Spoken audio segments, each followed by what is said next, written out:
Specialised investment funds म्हणजेच SIF हा investment क्षेत्रामधला एकदमच रिसेंट प्रकार आहे.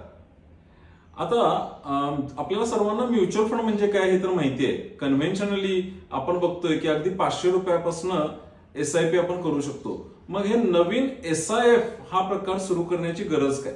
तर सेबीनी 2025 मध्ये SIF ला अप्रुव्हल दिलं आणि ज्याच्यामध्ये कमीत कमी इन्व्हेस्टमेंट ही 10 लाख रुपयांची आहे. आता याची रिक्वायरमेंट का होती? कारण जे कन्व्हेन्शनल म्युच्युअल फंड्स आहेत तर त्याच्यामध्ये फंड मॅनेजरला एक वॉटरटाईट कंपार्टमेंट आहे, म्हणजे खूप स्ट्रिक्ट लिमिटेड स्ट्रॅटेजीज वरती काम केलं जातं.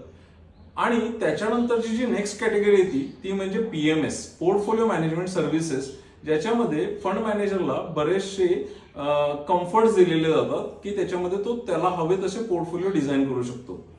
आता या दोन्हीमध्ये एक गॅप होता, कारण SIP 500 रुपयापासून करू शकतो तर PMS 50 लाख. तर याच्या मध्ये काय? तर मध्ये आला SIF स्पेशलाइज्ड इन्व्हेस्टमेंट फंड्स. इथनं पुढच्या काही व्हिडिओजमध्ये आपण SIF बद्दल वेगवेगळी माहिती घेत जाऊ. कुठल्या कुठल्या प्रकारचे SIF आहेत, त्याचे फीचर्स काय आहेत, त्याचे बेनिफिट्स काय आहेत आणि ते कुणाला उपयोगी होतील. So stay tuned to get to know more about SIF.